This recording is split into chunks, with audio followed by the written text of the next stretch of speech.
Hello students of class 8, hope you all are safe at home. We were studying lesson number 6, the Geordie's phone. So let's start the lesson. His arms began to ache and he was forced to stop again.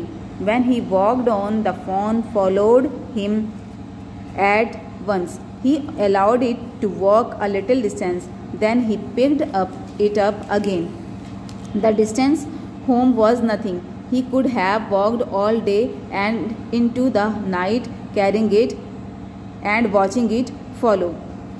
तो Jordi जो था वो उसको अपने घर लेकर जा रहा था, वो रास्ते में था और उसको गोद में उठाकर लेकर जा रहा था। तो उसके जो हैंड्स थे, आर्म्स थे, वो उसमें पेन होना स्टार्ट हो गया और उससे अब आगे चला नहीं जा रहा था। वो बहुत परेशान हो गया था। तो उसने फ़ोन को नीचे रख दिया और वो फिर खड़ा हो गया फ़ोन और वो धीरे धीरे फिर चलने लगा।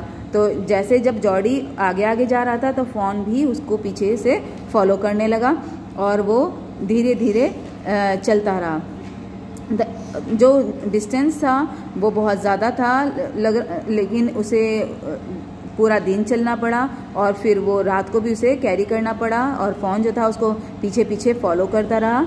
He was wet and with sweat, but a light breeze blew through the June morning, cooling him.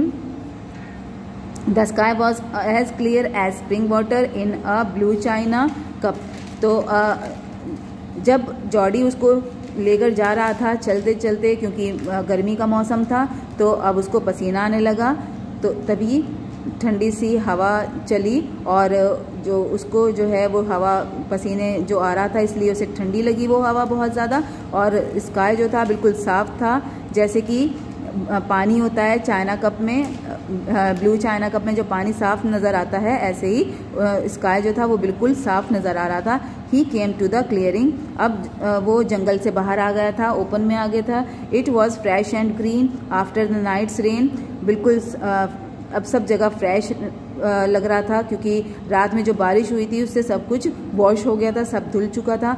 He fumbled with the latch and was finally obliged to set down the phone to manage it.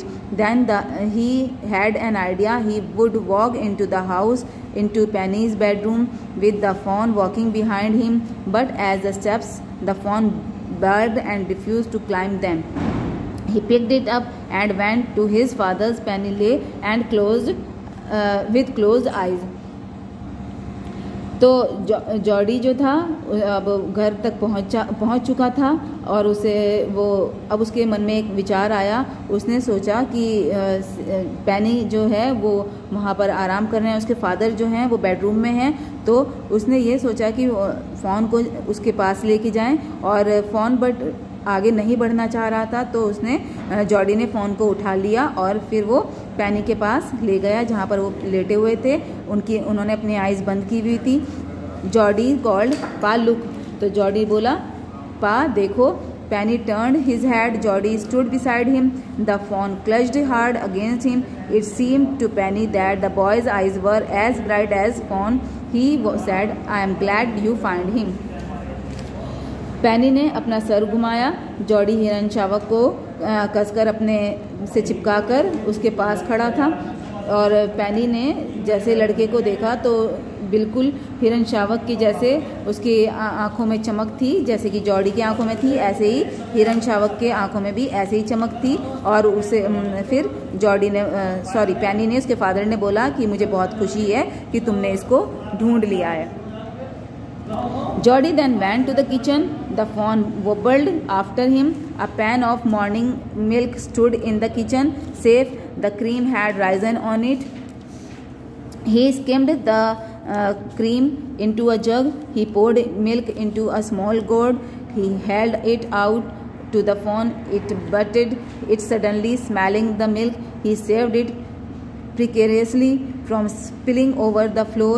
It could make nothing of the milk in the ground. Jordi फिर उसको रसोई में ले गया। और हिरन शावक भी जैसे जॉडी जा रहा था तो हिरन शावक उसके पीछे पीछे लड़खड़ाता हुआ वो भी वहाँ पर पहुँच गया। और बर्तन में जो दूध रखा था वो सुरक्षित था, सेफ था वो, और किसी ने उसे छुआ नहीं था। उस पर मलाई भी आई हुई थी। तो उसने मलाई को दूध से छानकर एक जग में डाला और फिर दूध को एक कटोरे में डाला। उसने उस हिरन शावक के सामने उस दूध को रख दिया और उसने दूध को एक जब उसके आगे रखा तो हिरन शावक जो था उसने उस दूध को स्मेल किया, उसे सूंघा और फिर जॉडी ने अचानक से उसे फर्श पर जैसे उसने सूंघा तो उसका जो मुंह था वो उससे टकरा गया और दूध जो था वो गिरने वाला था। तभी अचानक से जॉडी ने उसे फर्श पर गिरने से बचा लिया। He dipped his fingers in the milk and thrust them into the fawn's soft, wet mouth. It sucked greedily. When he withdrew them, it bleated frantically and butted him. He dipped his fingers again, and as the fawn sucked, he lowered them slowly into the milk. The fawn blew and sucked and snorted. It stamped its small hoofs impatiently as long as he held his fingers below the level of the milk. The fawn was content. It closed its eyes dreamily. It was ecstasy to feel its tongue against his head. Its small tail flicked back and forth. The last of the milk vanished in a swirl of foam and gurgling. तो उसने Jordi ने फिर क्या किया, अपनी उंगलियां जो थी उसमें दूध में डिप की, उसमें डुबाई और फिर उसके बाद उसने उन अपनी उंगलियों को हिरन शावक जो था उसके मुंह में डाल दी और ऐसे ही उसने बार बार करता रहा और हिरन शावक जो था उसकी उंगलियों को चूसता रहा और धीरे धीरे उसने ऐसे ही पूरा दूध उसे पिला दिया। अब हिरन शावक जो था अब उसका पेट भर चुका था और वह जो था छोटे से खुरों को जल्दबाजी में मार रहा था और जॉडी जो था उसे ऐसे ही दूध अपनी फिंगर्स में डिप कर फिंगर्स में को अपने दूध में डिप कर उसे पिला रहा था। तो उसने मदमस्त होकर अपनी आंखें बंद कर ली। उसकी जीभ को अपने हाथों से महसूस करना उसे बहुत अच्छा लग रहा था और उसकी पूंछ जो थी वो अपनी पूंछ को आगे पीछे हिला रहा था। दूध का आखिरी जो वो थोड़ा सा जो उसमें बूंद थी वो रह गई थी, उस झाग उसमें नज़र आ रहा था और वो हिरन शावक जो था उसे सारे को उस पूरे दूध को उसने ख़त्म कर दिया, समाप्त कर दिया और ऐसे वो जॉडी के साथ खुश हो गया और रहने लगा। ये देखिए यहाँ पे पिक्चर में भी दिखाया हुआ है कैसे वो अपने फिंगर्स से, अपनी उंगलियों से हिरन शावक को दूध पिला रहा है। तो okay students, the lesson is completed here. Read the lesson at least 2 times. Take care. Thank you.